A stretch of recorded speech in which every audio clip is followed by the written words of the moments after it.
What is going on, everybody? Welcome to this week's Born to Heal. So, Heavy T, I am the one they call Heavy T. what do you want to talk about? There's a lot to talk about. I'll be honest with you about that. SummerSlam happened, and that was a big show to say the least. And then the Raw after SummerSlam happened, and that was a big show to say the least. Real quick, and we'll get into it. It's crazy that in a moment in Raw where Seth Rollins goes to the hospital with internal bleeding, possibly, he isn't even, that's not even in the top 2 of headlines from the show. It was crazy. Yeah, which we will get to that because that came out of nowhere. But it's like, okay, we'll cross that bridge when we come to it. All right. Well, let's just jump right to SummerSlam and say, wow, what is SummerSlam?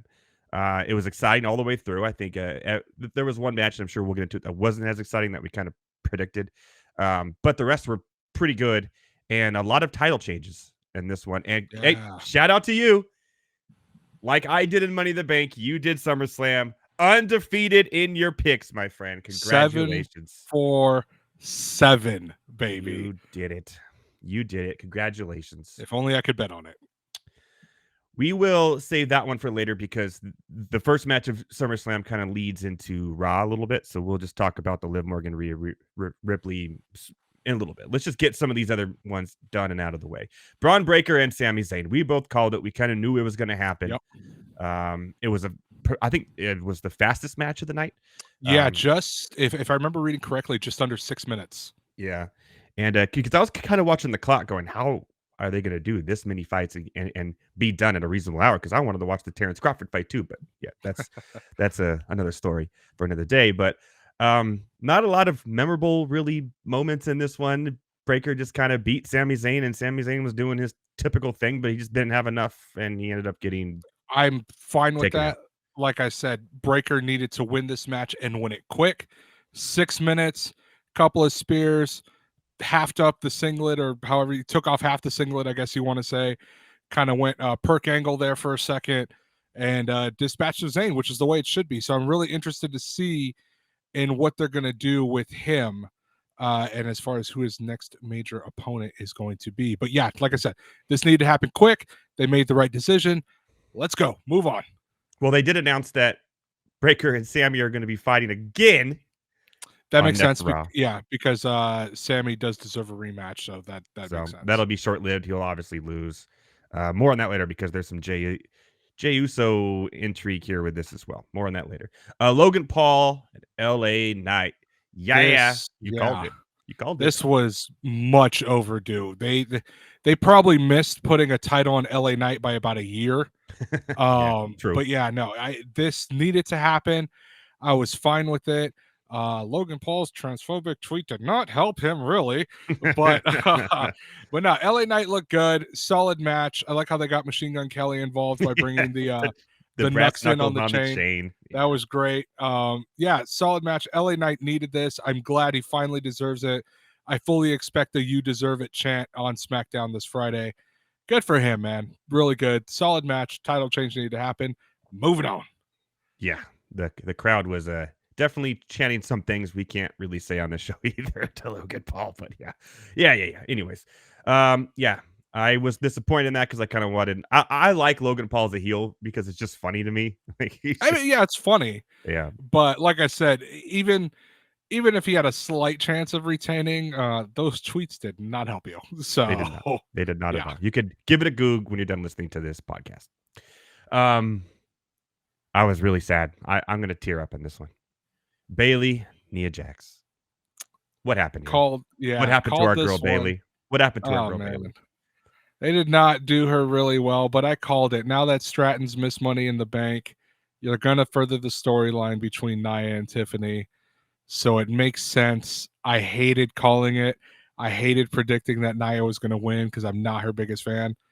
But she won in, I wouldn't say was the easiest of fashions, but fairly convincing fashion at the same time. Okay, can we talk about the Annihilator finishing Not move? A great finishing move. It sucks, dude. It's not a great finishing move. It's gotta be honest, I'm not, and this has nothing to do with her being a woman or anything. I'm just not a big fan of bigger wrestlers in general. Was not a fan of Big Show. Not a big fan of Nia. Wasn't the biggest fan of Mark Henry.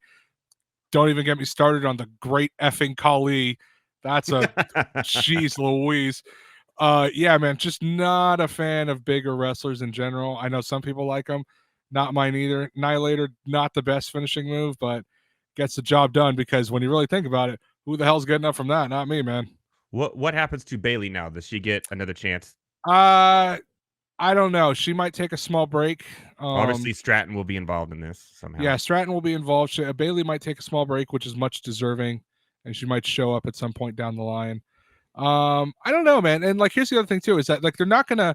I would really hope that they're not gonna push Stratton to cash in like almost immediately. I'd hope they'd further the storyline a little bit, but I think they will. I think they will because of on the men's side, it was cashed so quickly. I think they're going to play it out. Yeah, that's what I would hope for. I mean, other than Bayley getting a rematch, I'm not sure exactly who the next opponent would be. Maybe they run the Laya Valkyrie stuff back. I don't know. Not sure what they're going to do there, but we'll see what happens with I really like Queen Laya a lot. Yeah, my daughter's a huge Bayley fan. She always makes signs for her every time she fights. Yeah. She cheers her in, and she was a little upset after she lost. She couldn't believe it, really. She's 5, and I kind of had to have the conversation with her about wrestling. Sometimes your heroes lose. That's the way it is. I had to have that conversation as I'm trying to watch the next. It was something, but yeah, I just did have one thing pop in my head. You have Queen Nia Jax. If they decide to push this out a little bit, which I would hope they would, she could end up facing another queen for the title. Now, it all depends when she comes back because she did suffer a torn ACL, give or take about 9 months ago. But Charlotte is still a member of SmackDown as far as I'm concerned. Yes, so they could do a queen versus queen match because Charlotte's nickname is literally the Queen, if you didn't know. So, yeah, that could be something they could do down the line, but that's going to be whenever Charlotte's healthy. Yep, I would like that. That would be fun. Oh, me too. Me too. All right, you ready? Ready? You ready? Ready? Whoa, whoa, whoa, whoa. Burn it down! What do you think of Seth freaking Rollins refereeing in this one? I thought he was actually pretty fair. I thought he was pretty fair. I thought it was great. I thought the ref cam was a great idea. That was awesome. I will reiterate this again. Where the creative and TV budget was going with Kevin Dunn, I have no idea. And that man should be thrown in jail for his crimes against wrestling. Now that we have different producers and different people in charge of this kind of stuff, ref cam was beautiful, man. I need more of that. The match itself was great. I had a feeling that Punk was going to do something to kind of screw himself over. But I also like how they played into it because, Drew's been having the bracelet that has Punk's dog and wife on it. And then it falls off and it's in the middle of the mat. So Seth, instead of putting it in his pocket, puts it on his wrist to hold on to it. Punk sees it. He's like, are you screwing with me right now? They kind of flip out. They're kind of going at it. Drew takes full advantage. Ends up winning a much needed win on his part, by the way. It was great. Yeah. It was solid match. I thought Punk also for his not only return match from injury, but first official singles match in nearly 14 years in WWE, I think it was. Or it was 10 years. I don't remember. Math is hard. Yeah, for however long that was, it was nice to see him actually look really good. He did. He looked decent. Great match. Probably going to have another one at Berlin to further this storyline. That's going to be interesting. But Drew winning was the right call. Yep. And I was wrong on that one too. I picked CM. I just thought there's no way they're going to continue this Drew McIntyre, just almost, but not quite. And the world is without a few more bedazzlers after how many they had to use on Seth Rollins' outfit. That is true. Also, I am always here for more guest referee spots, dude. I love it. Absolutely. It was fun. It was a fun moment for sure at SummerSlam. All right, we got 3 left. Let's do since we're gonna do Raw next. Let's do the main event next. Let's do Cody Rhodes and Solo Sikoa. We called it last week. We knew Roman was coming. We just didn't know if he'd be coming with anybody else. He was by himself. He's rocking an original Tribal Chief shirt. Look pretty gangster. Number one seller right now on WWEshop.com. As it should be. As it should yeah. Look good. Look great. When he came in the ring, we're like, hey, we got here. Okay. Which one is he going to hit?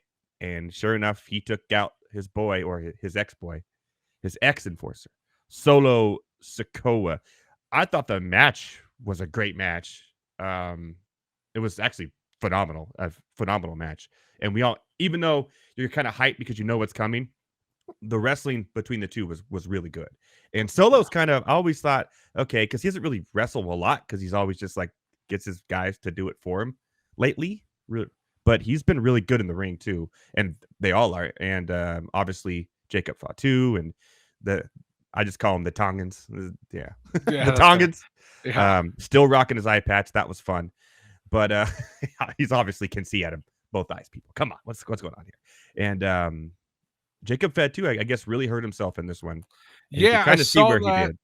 I saw that, and here's the thing: I know he actually hurt himself. I don't know to what extent, because I did hear someone mention this after the after the show, and I know it's going to sound like deaf, but I honestly do not remember who said it. So I'm sorry, I can't give you credit because I don't remember. But they did say Fatu possibly overselling his injury on the outside actually plays into it, so that when Roman comes back out, Fatu literally can't get up and, help Solo out and like beating Roman back, which we think about it is smart. So, and he did show up in a walking boot after SummerSlam, which makes me think that the injury was probably a little bit more legit than everybody realized.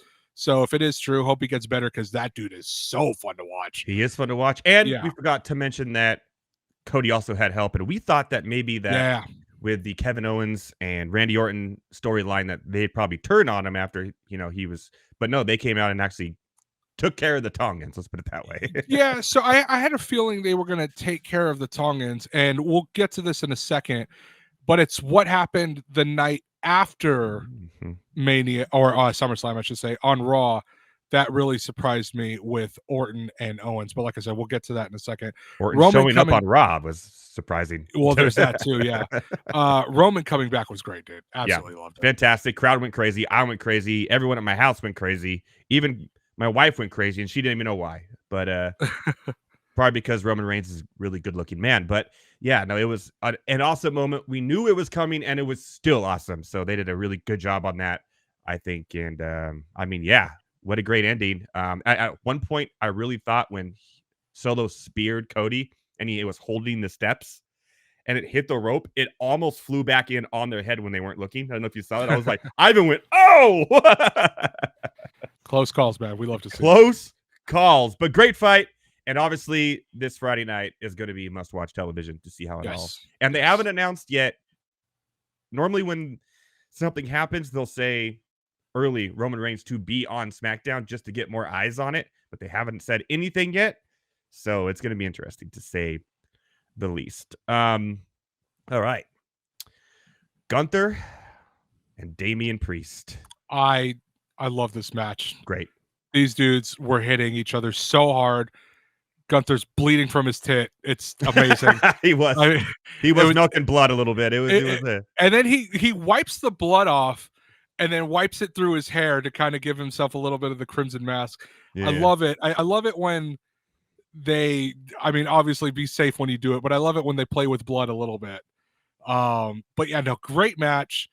Gunther absolutely deserves this title. He looks great holding the title. He does. Just something about him. He's just like, yeah. his And I should point out, fantastic too. His promos are. Oh yeah, no, his promos are great. Yeah. Now I should point this out because we're going to talk about Liv Rhea next. Yeah, I was half right.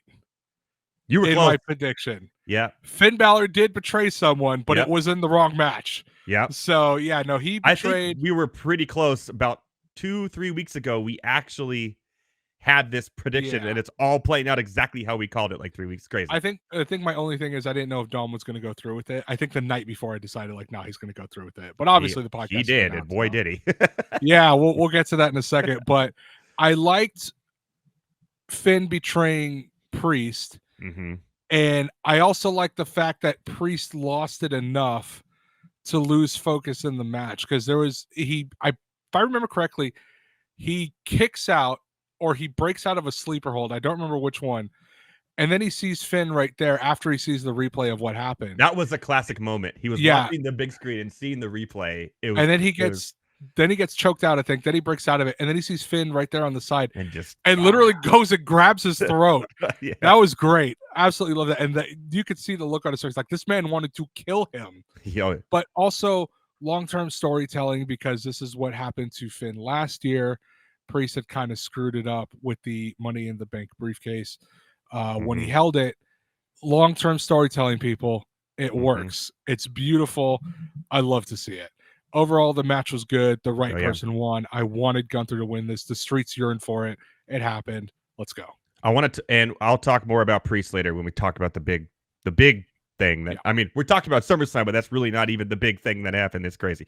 But the last match kind of goes into Raw exactly from Priest to Rhea Ripley and Liv Morgan. This open SummerSlam. It was fun, man. It was really good. Both these women putting on the line, and the whole injury to the shoulder and ramming herself into the announcer's table to pop it back in place was awesome. So I have a little bit of a bone to pick real quick. Okay. So I needed to double check, because SummerSlam was happening while I was at work. Okay. Yeah. And I was going to throw it on my laptop and watch it. Basically, I was going to throw it on my laptop and watch it out of the corner of my eye as much as I could while I'm doing the rest of my work, because I am still getting paid to do my work. So I looked up online because I couldn't remember if the show started at 4 or 5. So I looked it up online, and I went to CBS sports.com, which is usually pretty reliable. Oh, no. Yeah, I found that out. It's on at Peacock. You got to go to NBC. Peacock. I guess I probably should have done that. But I go to CBS, and their page said, oh, the show starts at 4 with the main card starting at 5. And I'm thinking, okay, 4 o'clock to 5 must be a pre-show. So I tuned into this match late because I saw something on Twitter, and I was like, oh my God, they're wrestling right now. So I had to go back, flip, and apparently I'd only missed a couple minutes, because you have to do the entrances, and there was the whole jelly roll thing. Jelly roll was great, by the way. He had a great choke slam. That was awesome. great little choke slam there. So you had to do all that stuff. So I only really missed a couple of minutes, but damn you, CBS, for misleading me. Damn you to hell. Boo you. Boo this man. Okay. Boo this station. Yeah, boo this station. Anyways, going back to the match itself, it was great. I love how Dom with the chair at first played it off like an accident. He's like, oh crap. And it was also really smart too, because originally Liv Morgan has the chair. She's going to use it. She sees so much red that she doesn't even care about winning the title anymore. She wants to beat the piss out of Liv Morgan. So she originally grabs the chair, and then Dom grabs it from her and holds on to it while she's trying to swing at Liv Morgan with it. And you hear what he's saying. He's like, don't do this, because if you do this, you don't win the title. Yeah, because you have to pin or submission. That was a great way of doing that, making it look like, oh, Dom actually still cares for Rhea. He's still on her side. That was an excellent bit of booking. I don't know who did that, but congratulations. That was brilliant. And then to play it off, that the chair being slid in again and Liv using it to hit Oblivion on Rhea, to play it off as an accident. Genius. And then you kind of look as the match ends, and Dom kind of has a smirk on his face, and then Liv walks out, and Dom grabs her, and this is the part where I say it should have been me, but that's okay. But they start making out. Also, absolute credit to Rhea on this for looking like you literally had your heart ripped into a million pieces right in front of you. Like, I don't know if you've seen the side-by-side video. It's great. This woman looks like she wants to break down crying. I would have cried with her because I was somewhat distraught. At the same time, jealous, but that's not important. But no, just great match all the way around. I love how it worked out. I know two girls fighting over a dude isn't necessarily everybody's favorite story. Oh, I thought it was great. I thought it would play it out really well. Yeah. I'm really excited to see where this keeps going. Oh, it's going. Now that, and this is where we transition to Raw. Yep.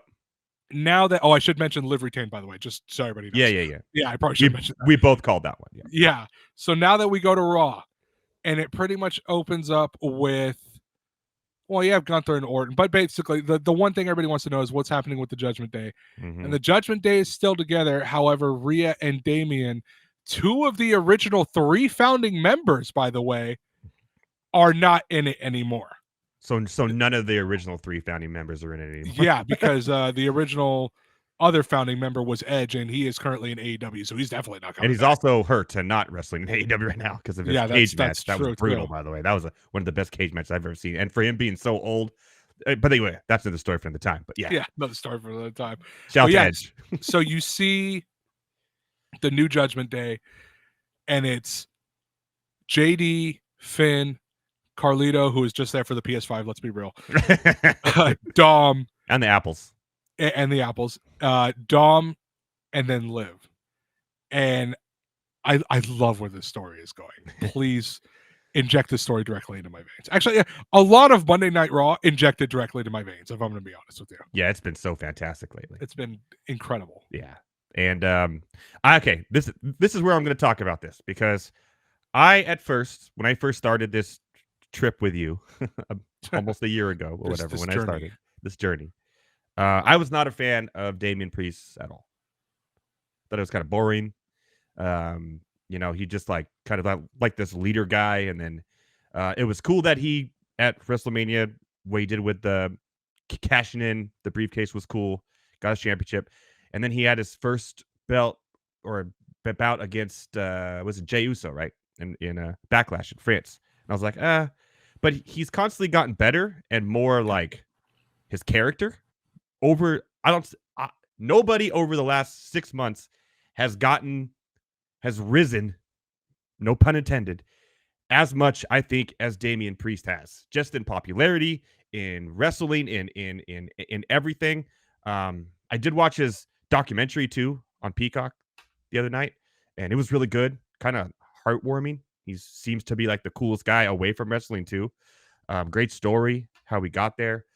And I love where he's at right now. I love his character and the revenge factor of him and the way he's playing it. I felt angry for him when he fought JD in Raw. His acting, his wrestling, everything, I think he's at his top that he's ever been of his game. And I think he has big plans in the WWE soon with what is going on with him and Rhea, obviously. I agree. And also, that might be one of the most violent choke slams I've ever seen in my entire life. That was the most violent South of Heaven I have ever seen. Yeah. It was.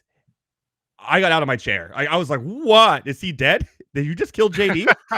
Oh my goodness. I was at work on Monday night, and this clip, like as soon as it happened, it went mega viral on Twitter, and I saw it, and I remember watching it, and I was like, holy shit, he might have killed him. Like his South of Heaven is his South of Heaven is already as nasty as any chokeslam is. Yeah. In the game, but that one was like brutally, like looked like it hurt everybody watching. Like it, even the crowd was like, oh. Credit to JD for continually taking massive bumps, but dude. Yeah. Oh my Lord, dude. Yeah, that was. Oh my God, because I mean, you're already talking like the ring is already what, like a solid 5 feet above the floor, maybe. Yeah, like 3, 4, 5 feet. Like when you're standing tall too, you're already, you're over 10 feet above the floor. And Priest is a big man. He's a very tall. Yeah, and Priest is a big man. So, and then you're landing on your back. Like, dude, that is a long fall. Like, yeah. Oh my God. How we got there though was Finn said, "No, you're gonna fight JD." JD came out. They fought. Finn pretty much, even his hits, his slaps, everything from Priest was just, you could hear it, and the crowd was loud too. It was a great crowd. It was loud. The look in his face, his was like over like crazy, and the crowd for the first time in months, in a year, was actually cheering on Damian Priest, and he's been not really over, but I guess a babyface before early in his career. It didn't quite work out, so they kind of redid his thing for the Judgment Day, the Edge is actually who helped him with his character. It's more, by the way, watch the documentary on Peacock. It's really good. I think you would like it. It's only an hour long, but man, it's really good. And where they're going with him and where he's going right now, it's going to be really good, because after, obviously, he was beating the crap out of JD. In comes the entire new Judgment Day, even Liv Morgan, and they're beating him up. And then Rhea comes out, and obviously Liv and Dom take off like little buttholes, like they always do. She captures Liv. She clears the table. She's going to throw him down. Dom grabs Liv out of the way, and they run off into the sunset. And then Rhea gets up there and helps Priest finish off JD and Finn and whoever's left there. I guess Carlito didn't really do much in that part. Of course not. He's playing the PS5. yeah. But at the very end, JD's still there. He's still trying to hit on him. Rhea comes in the ring. JD looks back. Rhea's there. A crazy headbutt to his chest. Oh, yeah, that's right. That was a crazy headbutt from Rhea to JD. And that's when, I'm telling you, south of heaven down to hell. Like, it was crazy, dude. And then afterwards, they look at each other and give a hug, like brother and sister, like, yeah, that just got the crowd insane. I was going insane. I thought it was the moment of the night. It overdid the Wyatt Sicks match, which was my second favorite moment of the night. And the nickname they have already, the Terror Twins. Love it. So shout out to this storyline. It's worked out fantastic. I couldn't be happier. This is going to be great. Now you kind of mentioned them, and I guess we should talk about them second. The Wyatt Sicks debut match was great. Was also great, but still overshadowed by the moment we talked about. So yeah, probably slightly, but I mean, I've been such a fan of the Bray Wyatt character since he was in NXT, and just to see the legacy carried on the way it did. And that's the other thing too. The guys took off the mask. And they still look crazy. still look crazy. So they take off the mask, still look crazy. No spooky bullshit. They just got in there and they wrestled. And they were good. They were great. They put on a show. I think that big guy is going to be a problem for a lot of people. If you think Eric Rowan, yes. Eric Rowan, that's right. Yeah, I hope he... and then Gacy, and then who was the... slipped my head right now. Rowan, Gacy, and then... It was Rowan, Gacy, Dexter Loomis. Loomis is the one that has like the cross on his head, and and then the way he walked in, that was kind of weird. He was like crawling like weird ghosty in the beginning, but then it kind of got into it. But so okay, well, I should mention the other side too, because we finally have Chad Gable and his new stable. What a great name, right? What a great name. American made. I actually love it. More like American Lamb, am I right? Come on. American made. I'm fine with it. Kind of, obviously it sticks back a little bit with the American Alpha name of his old team. Yeah. But it kind of goes back to the Kurt Angle tag team that he had with Shelton Benjamin, and I'm blanking on the other dude's name right now. Oh my God. But that tag team back then where it was, oh my God, I'm blanking on a lot of stuff right now. But kind of goes back to that old tag team that Kurt Angle had with Shelton Benjamin and Charlie Haas. That was his name. I still don't remember the name of the tag team, but it looked good. They looked good. The whole match was solid. I think both teams came out away looking pretty good. I love the tweet that came out off of it, which I believe it said, only in WWE can you have a team looking like, the Penn State wrestling squad, and they're out there fighting guys from Slipknot. So it looks amazing. It was I love the match, man. I also like the little tribute to Brody Lee that Eric Rowan did. The aforementioned Luke Harper sadly passed away. Mm-hmm.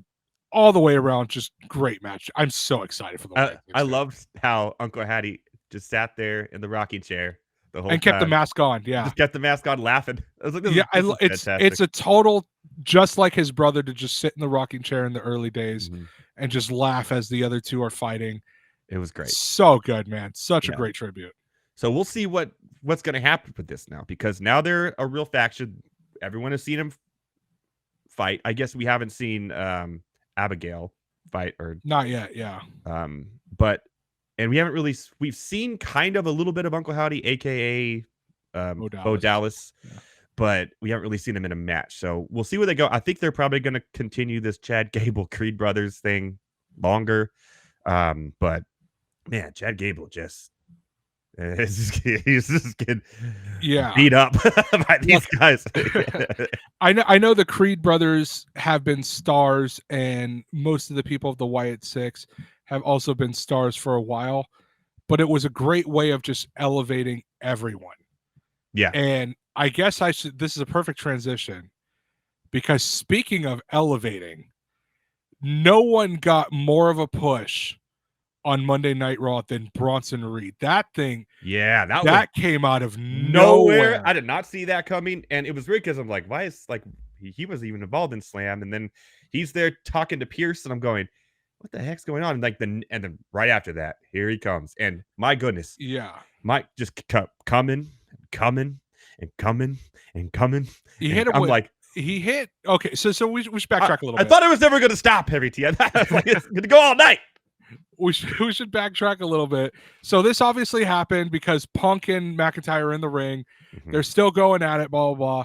And they basically just did everything to set up another match in the future, probably going to be at Bash at Berlin. And so Seth is there because Punk sees McIntyre. McIntyre has the bracelet back, and he's wearing it. So Punk naturally sees red. He goes after McIntyre. He's out of the ring. And Seth's kind of standing there like, all right, what am I doing? So he's about to leave. And then Bronson Reed just comes out of nowhere, hits him, knocks him down, and hits him with 6 goddamn tsunamis. Was it 6? I was like, it was 6. Keeping count. After the third one, security comes out and is like, okay, like, no, stop. And then he does 3 more, I believe, while security is like just yelling at him to stop. It's great. Well, you basically turned someone into a monster heel overnight that looks unstoppable. It was great booking. And he was kind of in a weird spot too recently in like the storylines. He was just kind of always there, kind of, if they needed like a 6-man elimination match, he'd be there. He's the mid-carder. Yeah. Like he's the pure. So it came out of nowhere, and it's a good thing he doesn't weigh a lot, right? Because he's over 300. So I'm kidding. I mean, I'm kidding. Yeah, poor Seth Rollins, man. Ever since his return from, I guess, said injury, now he's injured again, and hasn't been able to win a match. So. I mean, it was cool, man. It was good to see you established a brand new heel in literally the span. And he's one that's really easy to hate too. Like he's just. Everything about him is just he just looks like an asshole. So yeah. I think, I'm not for sure, but I think he's somehow part of related or through marriage or related to the actual family of wrestling too somehow. In a way, I thought I was reading that he's somehow involved with The Rock and the family, that whole Roman Reigns. He might be. I think I did hear something about that. He might be part of like that. Yeah, and a YE family. It's a huge family, and it seems like half the wrestlers are from very big and hurts my brain. Yeah, But speaking of someone who's also very big and could also hurt my brain, Gunther opened Raw. Yep, with just talking. This is my title. I deserve it. Blah blah blah. The usual heel stuff. And this is where it gets interesting, because like I said, Randy Orton is back on Raw. He's supposed to be in SmackDown. So he just came over to Raw. Why not? And because brand splitting means absolutely nothing. So I loved how he basically called out Gunther. He's like, did you ever really beat me? Because they throw it back to King of the Ring, where Gunther won King of the Ring and the opportunity to face Damian Priest in the first place. And what happened at the end of that match that we all remember? Randy Orton got his shoulder up. The ref didn't see it. Counted the 3 anyway. Randy Orton loses. And they call it back. Basically say, you never really beat me, did you? And they keep going and going, and they get a match at Bash at Berlin. This is going to be a good match, dude. I'm here for it. It is. I don't think Orton wins, but it's going to be a great match, though. Because even how Orton Like, how old is he now? He is in his 40s for sure. I don't Yeah. know where, but he's in his 40s. But he is still putting on banger of a match, man. Oh, dude, he always puts on bangers. It's crazy how he just continues to go win or lose. It's just insane. I have a feeling I know how this is going to go. Okay. So let me throw out my long pitch right here. So you're going to have Orton face Gunther. Yep. Gunther will win. Orton will lose. Orton carries that anger, and it might help more if he gets screwed out of a title win more or again. Orton carries that anger, goes back to SmackDown, and flips out on Rhodes and turns heel and goes after that title. I think that's how this works. That'd be cool. And I'm fine with it. I think that's what's going to happen. Obviously, the bloodline is going to play a role in this storyline as well, especially with Rhodes forever. It seems like. Yeah, Raw was great, man. There's one thing I want to mention on Raw. Okay. We had a debut that was about 2 years in the making, because out of nowhere, after he's been drafted to Raw twice since being called up from NXT and has done nothing in literally 2 years, Odyssey Jones just shows up. Yep. Just shows up and helps out the New Day. The New Day. Hey, the New Day is growing, man. The New Day is huge now. So I feel great about this. I actually like the fact that Odyssey Jones is in the New Day, but I get this sad feeling that they put Odyssey Jones in the New Day, and this is not his fault, but I get the sad feeling that they put him in there because that means Big E is done for good, and that makes me sad. But it don't matter. My boy finally showed up. Never too late to chase your dreams. All that good shit right there, man. Good on Odyssey Jones for showing up. Also, shout out to Woods and Kingston rocking those Ninja Turtle inspired outfits in this one. We love to see it all the way through, beginning to the end, all the way. The Alpha Academy, we're assuming, is just disbanded, right? So they're going to stay together, but it's just going to be Otis, Tozawa, and Maxine. Okay. So they're just going to stay. It's more like Gable left them. That's the easiest way to say it. All right. So they need a new leader. I'm listening. Who do you think will be the new leader? Or do you think it could be Otis? I mean, Otis obviously is a fan favorite right now after everything that happened, but I don't think the three of them together, they're going to need somebody to come in there. I don't know. I just feel like they're missing. And like, they're hanging out with the New Day right now, kind of, right? Yeah, pretty much. They're like those, happy-go-lucky baby faces that just have fun. We're happy to be here. What if Odyssey Jones takes him under his wing? I don't know. I'm just trying to throw some predictions. Nah, that doesn't. At least right now, that doesn't. It just seems like they're missing that. There were part of a main storyline which had Gable for a long time up until they kind of split, and then it just seems like they're missing that next element. You know what I mean? Like something has to be coming with them to keep them relevant, if that makes sense. So we'll see what it is. But yeah, an awesome Raw. Great Raw. For sure. Let's go over real quick, after all the switches and titles, the current champion landscape of WWE. And we'll give it a grade. Obviously, Cody Rhodes, the undisputed WWE champion still. New World Heavyweight Champion, Gunther. Still Women's World Champion, Liv Morgan, now huge heel.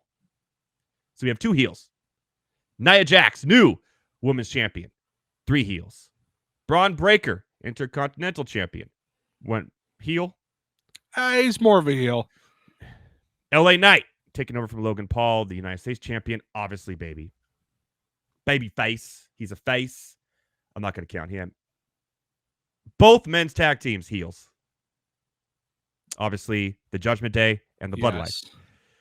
Oh, yeah. That's right. The Bloodline did win that on Friday. So we have 1, 2, 3, 4, 5, 6 champions. Oh, and the Unholy Union are the women's tag team champions. I don't think they're going to hold that very, very long. I completely forgot about that.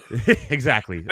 I will say this about WWE. They've done a pretty bad job with the women's tag team. It's going to be Cargill and Belair suit again. Yeah, it's and which will be face. But there you go, man. I was wrong. I said it's been even for a long time, but it is the WWE went full bad guy mode to hold all the reins right now. It seems as they should. I think it's more fun that way. I know you're the heel of this relationship. It's true. I hate people. You do. You You listener, I hate you. Thanks for subscribing. So, out of all these I just named, and we'll take the unholy union out of it because that's the most obvious. Which of these champions, you can include the tag teams of the Judgment Day and the Bloodline, you think will be the next to lose their title? Ooh, that's a good question. It's a good question because it's kind of like knowing the storyline. Yeah, how they're doing it's tough. Yeah, I'm kind of thinking about it because 4 of these dudes just got their titles, so I doubt they lose them fairly soon. I have one. I'm gonna bring it up. I have mine. That's why I brought this up. Go ahead and go with yours. I'm curious what you say. Finn Balor and JD McDonough will be the next to lose their tag team titles, and the next tag team champions will be, howbeit probably a short period of time, will be Jey Uso and Sami Zayn tag team. They're playing it, and in Raw, Uso said, "Go back next week, get your title, and then we got unfinished business with the Judgment Day. You could have 2 golds," is what he said. Us. That tells me those two are going after Finn Balor and JD, and it just seems that would be that would be the most fitting. And then we kind of have a Sami Zayn Uso kind of tag team, Reigns coming back, and all this thing that we've been kind of predicting. That's who I predict will lose the title next. Not Unholy Union. I mean, they could lose it Friday. Yeah. But just because, without fighting, they could still lose it somehow. But that's my prediction. I'm going to go, and I'm not going to pick the same one. Do you think mine is about? I think yours has legs. It definitely has legs. It's walking. We're walking. We ain't running yet, but we're walking. I'm going to say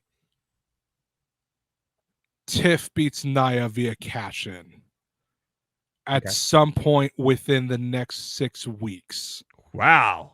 Now I say that because I'm just going off, for the most part, WWE women's briefcase history. They don't really keep it all that long. So I will go off what I know so far. I hope it's not less than 6 weeks. I hope it's a lot more than 6 weeks. But I will say that's what will happen next. Okay. I have a feeling they're going to drag out that longer. Just because of how fast, like I said earlier, the men's side was cashed. Last year on the men's side, they waited all the way till WrestleMania for Priest to cash in. Yeah. And there's a story here, and I don't think they're going to end it that soon, especially when they're kind of pals. So they have to give it time for Tiffany to go against Jax. So we'll see. Bayley's obviously going to play a role in this as well, and it's going to be interesting. But I could see that being closer than some of these other ones. I don't think LA Knight loses it for a while. Yeah, I don't think Knight loses it Gunther for a while. and Rhodes won't lose it till WrestleMania at least. Let's be real. I could see Rhodes losing it maybe a little bit sooner, but Gunther isn't losing it anytime soon. Liv Morgan could be interesting. That needs to play out a little bit more. It will, but it could be. Braun's, I think he's going to have that for a while. And then the Bloodline as tag team champions. I think that's going to stay for a little while. It's going to stay for a minute. So honestly, I think our 2 choices, Nia Jax and then the Judgment Day, are probably the 2 best options. Yeah, and considering that Liv also is now in the Judgment Day and has a title, I can see that going. And I think they need to give Uso something soon, especially not even being on the main card at SummerSlam. And I think that's how they're going to do this. I could kind of play it off that way. So there you go. Okay. Right. SmackDown on Friday. We'll be real quick. I'm going to ask you questions. You give me yes or no or short little answers, what you think. Okay. Shoot. Will Roman Reigns be on SmackDown? Yes. This Friday? Yes, that will happen. Okay. Will Jimmy Uso be on SmackDown this Friday? I'm going to say no, not yet. Okay. Will the Bloodline or a member of the Bloodline fight Cody Rhodes in a match this week? Fight Cody, no. Like, if you want to say rough him up during a promo, yeah. Yeah, okay. Fight him, no. Okay, interesting. And do you have any other predictions for any other storyline, even though that's kind of really the only one that SmackDown really has right now? That's exciting. Not at the moment, but I'm very curious. LA Knight will probably make a speech. Yeah, I'm curious to see who his first major opponent's going to be, because Logan Paul doesn't. I doubt they're going to do Logan Paul for Berlin.